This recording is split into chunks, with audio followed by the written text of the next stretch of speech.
O importante é que se não fosse por meu pai rico, eu teria provavelmente seguido o conselho de meu pai instruído. Foi apenas a lembrança ocasional de meu pai rico que manteve viva a ideia de eu vir a ter minha própria empresa e me fez seguir um caminho diferente. Quando eu já estava com 15 ou 16 anos, sabia que não podia continuar a trajetória que meu pai instruído recomendava. Não tinha ideia de como fazer, mas estava disposto a não seguir na direção em que a maioria de meus colegas se encaminhava. Essa decisão mudou minha vida. Não foi antes de eu chegar aos 20 e poucos anos que o conselho de meu pai rico começou a fazer sentido. Tinha saído da Marinha e estava trabalhando na Xerox. Ganhava muito bem, mas cada vez que olhava para o contra-cheque me sentia desapontado. As deduções eram tão grandes e, quanto mais eu trabalhava, maiores elas eram. Na medida em que eu era bem-sucedido, meus chefes falavam de promoções e aumentos. Era lisonjeador, mas podia ouvir pai rico sussurrando em meu ouvido: para quem você está trabalhando? Quem você está enriquecendo? Em 1974, ainda estava na Xerox, criei minha primeira sociedade anônima e comecei a cuidar de meu negócio. Já havia alguns ativos em minha coluna de ativos, mas agora estava determinado a focar um mercado maior. Esses contra-cheques cheios de deduções justificavam todos os conselhos que pai rico me dera ao longo dos anos. Via o futuro que me aguardava se seguisse o conselho de meu pai instruído. Muitos empregadores temem aconselhar seus empregados a cuidar de seus próprios negócios. Estou certo de que isso pode valer para certas pessoas. Mas em meu caso, a atenção dada aos meus negócios, ao aumento de ativos, tornou-me um empregado melhor. Agora eu tinha um objetivo. Chegava cedo e trabalhava diligentemente, juntando todo o dinheiro possível para poder começar a adquirir imóveis. O Havaí estava começando a crescer, e havia fortunas a serem feitas. Quanto mais eu percebia os estágios iniciais da expansão, mais máquinas Xerox eu vendia. Quantas mais vendia, mais dinheiro ganhava e, naturalmente, mais deduções apareciam em meu contra-cheque. Era inspirador. Estava tão ansioso para fugir da armadilha que eu trabalhava mais, e não menos. Por volta de 1978, costumava ocupar um dos primeiros 5 lugares entre os vendedores, às vezes o primeiro. Estava louco para sair da corrida dos ratos. Em menos de 3 anos eu estava faturando mais em minha pequena empresa, uma companhia imobiliária, do que na Xerox. E o dinheiro que ganhava na minha coluna de ativos, minha companhia imobiliária, era dinheiro que trabalhava para mim. Não era eu batendo em portas para vender copiadoras. O conselho de meu pai rico fazia mais sentido. Logo o fluxo de caixa de minhas propriedades permitiu que minha empresa comprasse meu primeiro Porsche. Meus colegas vendedores da Xerox pensavam que eu estava gastando minhas comissões. Não estava. Estava gastando minhas comissões em ativos. Meu dinheiro estava trabalhando arduamente para ganhar mais dinheiro. Cada dólar de minha coluna de ativos era um grande empregado dando duro para fazer mais empregados e comprando para o chefe um novo Porsche a ser deduzido da renda tributável. Comecei a trabalhar mais para a Xerox. O plano estava funcionando e meu Porsche era prova. Ao aplicar as lições de meu pai rico, eu, tão jovem, podia sair da proverbial corrida dos ratos de ser empregado. Isso foi possível dados os sólidos conhecimentos financeiros adquiridos com estas lições. Sem esses conhecimentos, que chamo de Ki financeiro, meu caminho para a independência financeira teria sido muito mais difícil. Agora divido com outros, por meio de seminários, tudo o que aprendi. Sempre que faço minhas palestras, lembro aos ouvintes que o Ki financeiro se compõe de 4 grandes áreas. Contabilidade. É o que chamo de alfabetização financeira. Uma habilidade vital se você quer construir um império. Quanto mais dinheiro estiver sob sua responsabilidade, mais acuidade é exigida ou a casa desmorona. É o lado esquerdo do cérebro, ou os detalhes.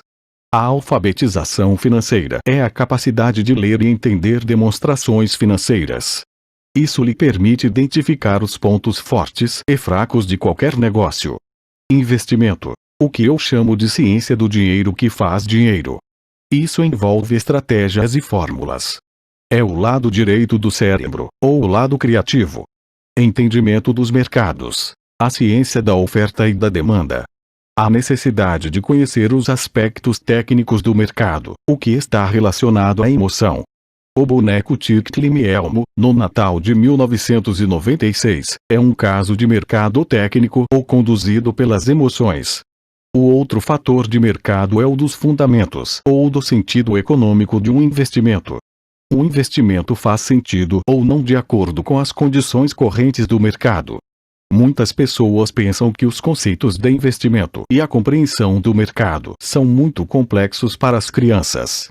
Elas não conseguem ver que as crianças conhecem esses assuntos intuitivamente. Para aqueles que não estão familiarizados com o boneco Elmo, esse era o personagem de Vila Sésamo que estava povoando o sonho das crianças antes do Natal. A maioria das crianças queria um e o colocava em primeiro lugar em sua lista de presentes. Muitos pais se perguntavam se a empresa estava retendo intencionalmente o produto fora do mercado, enquanto o continuava anunciando nas vésperas do Natal. Desencadeou-se um pânico em função da grande demanda e da oferta escassa. Sem encontrar bonecos à venda nas lojas, especuladores viram uma oportunidade de fazer pequenas fortunas à custa de pais desesperados. Os infelizes pais que não acharam o boneco foram forçados a comprar outros brinquedos. A incrível popularidade do boneco Elmo não fazia sentido para mim, mas serve como um excelente exemplo econômico de oferta e demanda. O mesmo pode ser dito dos mercados de ações, títulos, imóveis e cartões de beisebol. Lei, por exemplo, utilizando uma sociedade anônima com os artifícios técnicos contábeis, o investimento e os mercados podem permitir um crescimento explosivo. Uma pessoa com conhecimento das vantagens tributárias e a proteção oferecida por uma sociedade anônima pode enriquecer muito mais rapidamente do que alguém que é simples empregado ou proprietário único de uma empresa. É como a diferença entre andar e voar. A diferença é muito profunda quando se trata de riqueza a longo prazo. 1. Vantagens tributárias. Uma sociedade anônima pode fazer muitas coisas que a pessoa física não pode, como pagar despesas antes de pagar impostos. Isto é uma especialização muito empolgante, mas não necessária, a menos que você tenha grandes ativos ou uma empresa. Os empregados ganham e o imposto é descontado na fonte, assim eles têm que tentar sobreviver com o que sobra. Uma sociedade anônima fatura, gasta tudo o que pode e paga imposto sobre o que sobra. É uma das principais brechas tributárias de que se valem os ricos.